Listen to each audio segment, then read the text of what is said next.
2025 federal election campaign commenced with the first of many acts of political gamesmanship when Prime Minister Albanese drove to Government House on Friday morning to call the May 3rd election, instead of the traditional Sunday morning visit.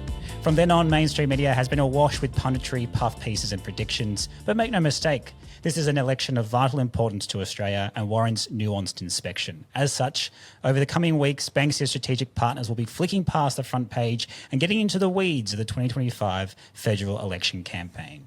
I'm Gordon Meredith, and joining me today for a Cuppa of Thoughts on the campaign so far are two campaign stalwarts: National Communications Director of IAF Pacific, Nicholas O'Connor, who has worked on multiple campaigns for Liberal Party members, and founder and director of Banksia Strategic Partners, Steve Michelson, who was also a senior advisor for Bill Shorten.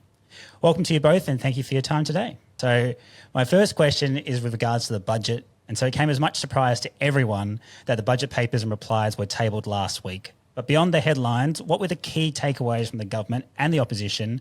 Or will this election just be decided by $5 tax break top-ups and a $14 fuel excise discount? Look, I think the Labor strategists will be very pleased that they ended up having to hand down a budget. Obviously, that was not originally planned. And then the cyclone came along in Queensland. And I think the budget has really enabled Labor to achieve something which it's yet been able to achieve for some time, and that is to not just talk about its achievements in this term, but to start and lay out a vision for what it seeks to achieve in its next term if Albanese is re-elected. It's a bit strange that the coalition sought to neutralise Labor, whether it be on the Medicare announcement in recent weeks or urgent care clinics, and then to oppose Labor on this question of a tax cut. But having said that, it really had no option but to do that in order to accentuate its difference with Labor when it comes to the fuel excise. And I think as to whether or not the campaign will be won or lost on those issues, I think for those of us who are political pundits, we'd love to think that there are other more deep-seated policy matters that the Australian people will take an interest in.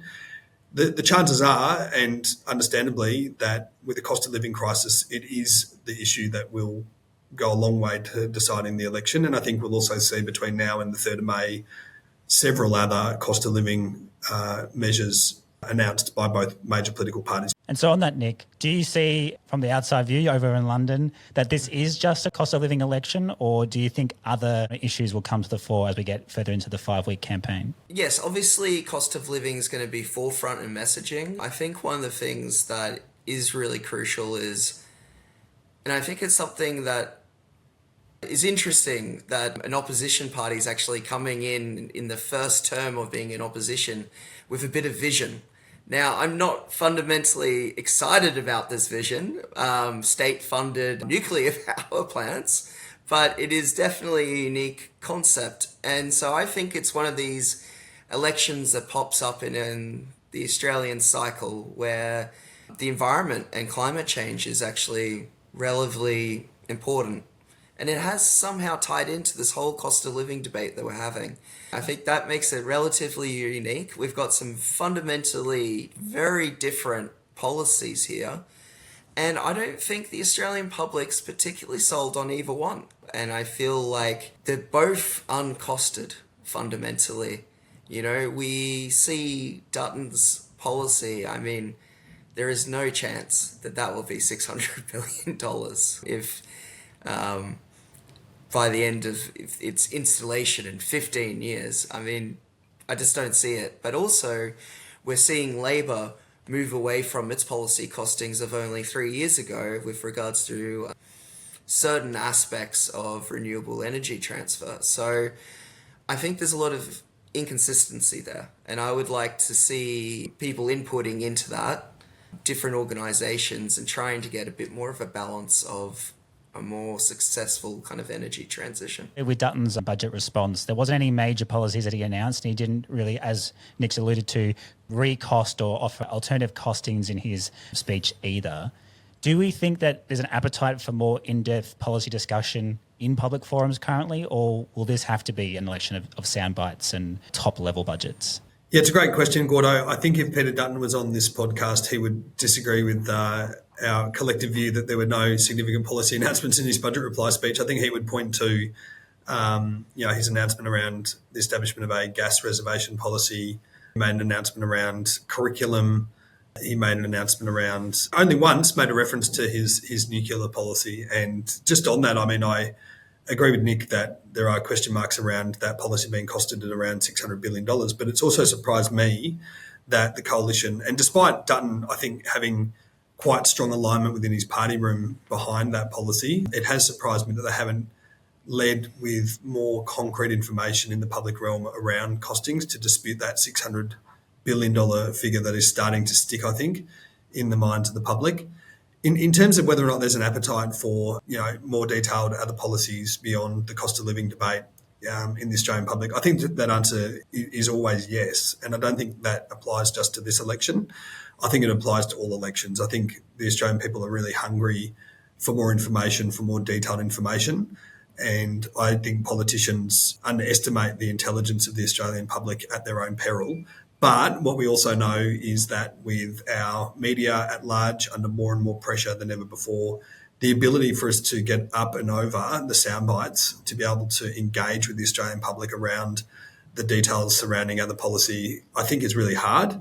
And one thing I love about election season, and this is kind of a really bipartisan reflection, is that it sees more members of parliament and senators than ever before getting out and knocking the doors on the streets, in the suburbs, all across Australia. And I think that's a really good thing, not just so that those decision makers have got the opportunity to explain policies to the Australian people sort of in a face-to-face, one-on-one environment, but I think it's also a great reminder of, for our decision makers about what they should be focused on as representatives. So bit of a mixed bag there. I'd love to think that we'd get beyond the sound bites to more detailed policy, but I think this election will be quite similar to elections past in that regard. A follow-up question for both of you then is, what can we learn for both organisations but also political campaigns on how to get past that then? Like, what type of tactics or forums or engagements with public are more profitable than just relying on press conferences and sound bites and the non-existent 6 p.m. news? I mean, one thing I was reflecting on yesterday is that we have in this election more 18 to 44-year-old voters in this election than ever before in Australia's history. And what we've also seen alongside that is political parties, not just the major political parties, all political parties, utilising social media, I think, more intuitively and with more enthusiasm than they probably have ever before. And, as we all know, if the messages of politicians are not authentic, if they're not digestible, then forget it. People just really don't engage. But I think particularly I've enjoyed seeing the leaders of major political parties try to be more and more relatable, to the everyday Australian. So I think that's one particular way in which we can seek to better engage with the Australian people and try to explain complex policy ideas in a more relatable way. I like your point about trying to add a more complexity into the debate, and I think you've seen this. I guess it's a thing that's come from the US, and now it's kind of trickling in here as kind of like politicians spending time in podcasts. So actually having the time to have that kind of like detailed chat, which normally you couldn't really access through mainstream kind of media. I think politicians should make more effort to engage in the public sphere beyond, the factory visit, the photo op, the multicultural community centre kind of thing. I think there should be more focus or even demands from the Australian public that we actually should be seeing this as a renegotiation of their employment. I think there's some really cool community groups that are doing different kind of processes to engage politicians in much more on those terms, which I think helps bridge, a democracy gap that is starting to kind of feel like it gains traction. I'm someone who works in politics. I see how politics works, and I've still got so much faith in it. But I think for a lot of normal people, there is a faith kind of gap developing, and I would like politicians to work on how they engage with that. And so, Steve, you just mentioned that it's going to be the largest cohort of 18 to 44-year-olds ever voting in an Australian federal election. Do we think that then that younger demographic will drive the agenda of this election, or does it just increase the fragmentation of all demographics involved? It's a great question, Gordo. I think it's probably a bit of both. I think that political strategists, whether they're from the blue team, the red team, any other team, absolutely finely tuned to the demographics and to the trends. And I think, therefore, they have to and will want to be seen to be speaking to that constituency. So I think we will absolutely see that. But what's interesting is how that's going to intersect with this cost of living debate. My own view is that this will be, in large part, the only issue in this election, the cost of living debate. I think it just is so prevalent, it's so forceful that it kind of just surpasses everything else.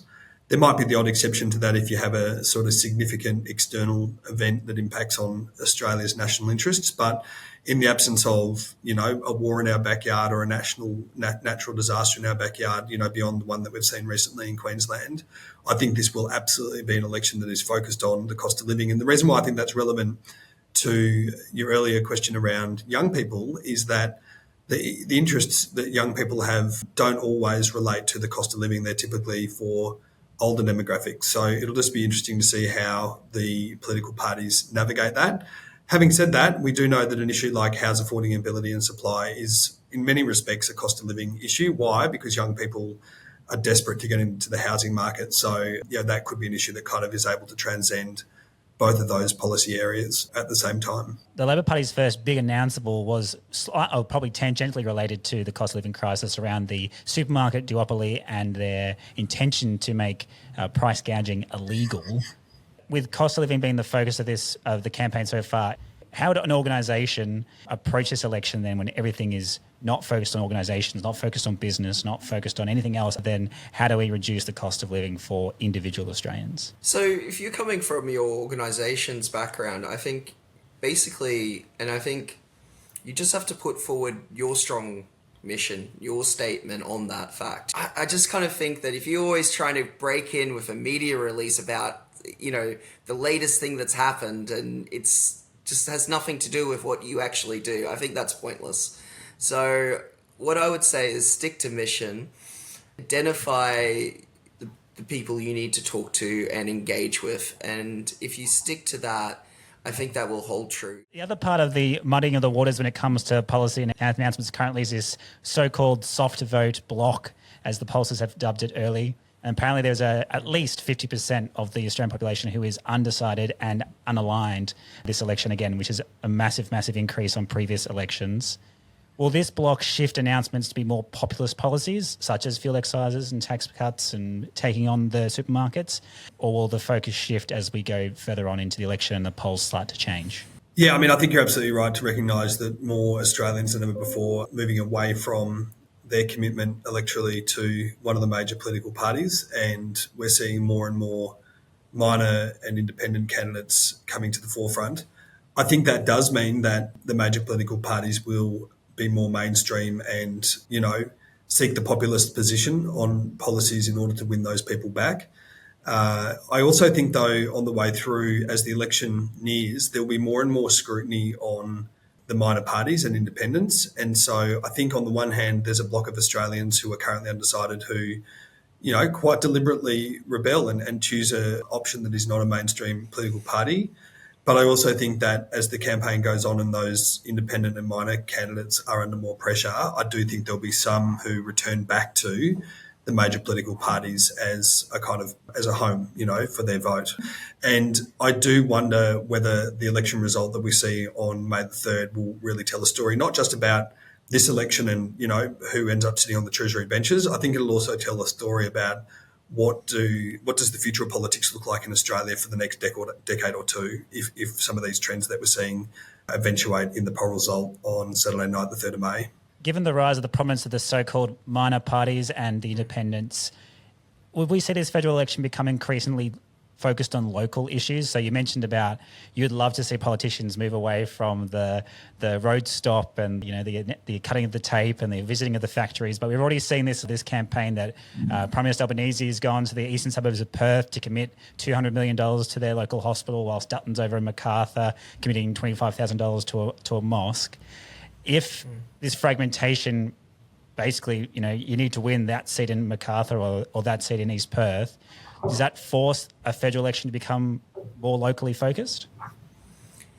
It's an interesting thing, right? Like, I think these campaigns can be locally focused, but can they change the quality of events? Perhaps. And I think that What you're actually seeing is a lot of climate activists are targeting both parties actually, but there is a lot of activists targeting just the simple averageness of some of these events. Like, they're so predictable, they're so easy to walk in and disrupt. So I do think that there might be some sharpening up of events just purely if they're reacting against consistently being heckled. So that's one part of it. If we're talking about this broader 50% soft vote and all of that, and also independent voters, I think it's interesting to see how it's reflected in each state. I think, and Steve, I'd love for you to weigh in, but Victoria, I mean, you'd be shocked to think that the Liberals could get any lower than where they were previously. So maybe they're going to take over some of those seats back. In New South Wales, some of the Teals have got such a strong presence. It'd be really shocking to see them lose some of their seats. I'm thinking Allegra Spendra and so on. But, maybe a couple of the background characters, those seats are up for grabs again. And then in Queensland, we didn't really have the Teal movement. We had the Greens taking inner city seats. But this time, I think they're under really strong pressure. They've got a very strong candidate in Maggie Forrest for the Liberals in Ryan, and frankly a Greens candidate who struggled against the own noise of, say, Max Chandler in Brisbane. So I kind of see these local plot twists actually really impacting the election, and it will require that kind of nuance of strategic messaging going through all the different bands and all to the different people all at once. I think they're great points, Nick. And, at the end of the day, I think all politics is local ultimately. And, it goes back to the reflection made earlier about, MPs and senators being in their own backyards and having to really tailor their engagements to their local communities, and to be able to take these big headline announcements that are made through the nation's media and applying them into the local areas. I think the point, Nick, you made about how politicians engage, in 2025, and thinking outside the box and beyond some of the tried and tested ways of engaging with local communities is very, very relevant. And certainly the politicians I speak to on all sides are constantly trying to answer that question of how do they engage differently and effectively in their local communities. I think it's going to be really interesting to see, as you've said, Nick, about what happens with the Teals down here in Goldstein, how Zoe Daniels going to shape up against Tim Wilson, who was well and truly burnt, having lost his seat back in 2022, and I think has a much stronger local presence than what he had going in last time against Zoe. Similarly, in Kooyong, you've got Amelia Hamer going up against Monique Ryan. I think that's going to be a really interesting contest as well. And of course, the future of the Teals may well determine the future of the government. And people are talking a lot about a minority Labor government. I think that makes sense on the arithmetic alone. But I think the one thing that people are not talking enough about is the potential for the Teals to form government with Peter Dutton. And I think if Peter Dutton gets over basically into the 70s, sort of 70 and above, I think that a minority coalition government becomes likely. I don't know about very likely, but certainly likely. And only today we've seen Rebecca Sharkey, the member over in South Australia, come out and say that she would actually preference an arrangement for supply of government, with Peter Dutton over Anthony Albanese. So interesting times ahead, that's for sure. And so then the last constant we've had already in this very short amount of time in the campaign is equivalencies and comparisons to the US. How much of that is just the media wanting to maintain relevancy and get the clicks? And how many parallels do you actually see between politics in the US in the last 12 months and politics in Australia in the last 6? I always hear this comment, Temu Trump. And I actually think it's ridiculous. I think if Dutton has kind of positioned himself in any way with a politician, it would actually be Tony Abbott, or his wider kind of hero John Howard.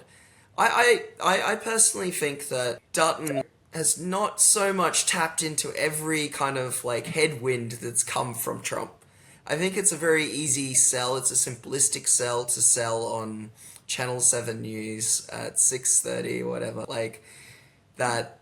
This is just the playbook of Trump. But I don't think it is. I think it's actually a more traditional, conservative, kind of liberal. I guess the second piece is there are elements of, like, job cuts to the public service. I think that one probably holds a little bit. With all of these things, I've kind of talked about a democracy deficit, and I think that's what has existed in the US, and it is starting to happen here. I think Australia's always been inoculated against that in a better degree because we have compulsory voting and preferential voting. So I think that it's kept, I would say, a pressure valve releasing once in a while. I've always consistently said, and this may be a bit controversial if I'm not given an hour to explain, but I think that the pressures of one nation being consistently at 10% has actually been good for our country compared to, say, what's happening in the UK, where you have a very hard right reform organisation now polling at 25% and looking to be almost the official opposition party in the coming years. So I think that's what I worry about when we talk about these US or even European considerations, is the democracy deficit, which we need to work on. So that is my long answer. Oh, look, I think Nick's reflections around, who is the North Star for Peter Dutton, I think those are really interesting points. And I tend to agree, that the likes of John Howard and, Tony Abbott, obviously, who Peter served under for a relatively long time, I think that's right to say that, Dutton is running a campaign that comes from that traditional conservative playbook for the coalition in the Australian setting. I also think, though, that, Trump is so at large when it comes to politics globally. And, you just have to think about next Wednesday here in Australia when we'll find out what, if any, future impact of further tariffs plays out in the domestic economy. And I expect over the next 5 weeks beyond that, Trump will continue to make decisions, be the big personality that Donald Trump is, in a way that he will no doubt continue to play a role in the election coverage. Now, to what extent, though, Donald Trump actually has a concrete impact on the policy settings in Australia, I think that is much more limited. I think that at the end of the day, Australia is Australia, and our policy settings have got our own history and our own trajectory. But it's going to be interesting to see all the twists and turns and weird and wonderful ways that Donald Trump plays out in this election campaign. And so to round out this conversation, I wanted to end with some practical, commonly asked questions for our listeners and organisations that we work with. And the first one is an obvious one, but probably more complicated than people realise. And that's, we enter caretaker mode now during the election campaign. What limitations in the government does that have during the election period, Steve? And what do organisations need to be aware of? Look, I mean, in short, there's obviously a caretaker convention and a protocol. I think, to put that really simply, it basically prevents governments from making significant decisions during the caretaker period. That's the kind of long and the short of it. But what I would also say is that the caretaker provisions do provide for two opportunities for organisations. The first is to acknowledge that while public servants well and truly neck deep in preparing incoming ministerial briefs, regardless of who wins, the blue team or the red team, ultimately, they do tend to have a quieter workload.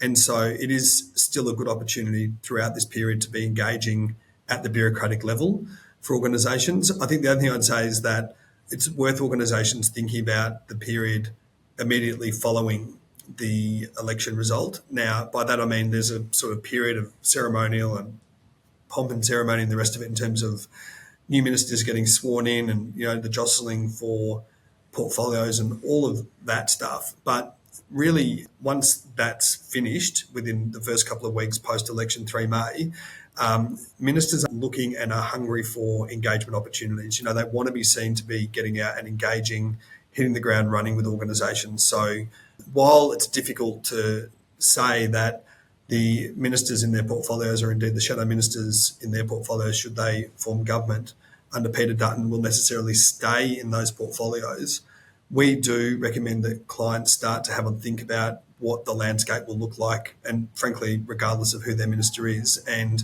what are the engagement opportunities, and have those opportunities ready to go, so that you can be the organisation who proactively reaches out to the incoming minister at the appropriate time and gets them out, gets them, involved in the activities of your organisation. Why? Because that means that you are, by definition, building a relationship with that person sort of from the ground up, as the saying goes, and it's a terrific way to start a relationship. The other final thing would just be to say there, not to forget whoever loses.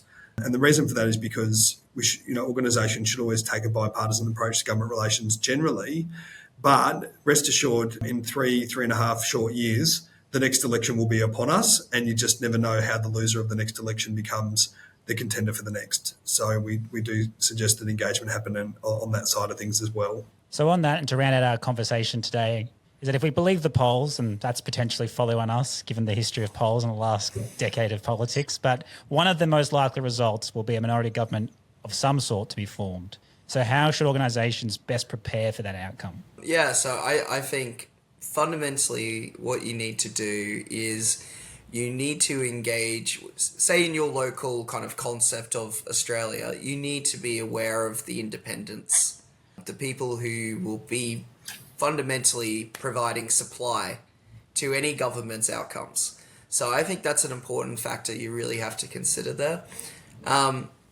It is engaging with both, because I think even opposition has a much bigger say in a minority government. These kind of things are much more important because, it could literally be down to an MP's sick, we're not going to give you our normal trading horse as, pleasantry. So that could literally upturn a whole policy decision.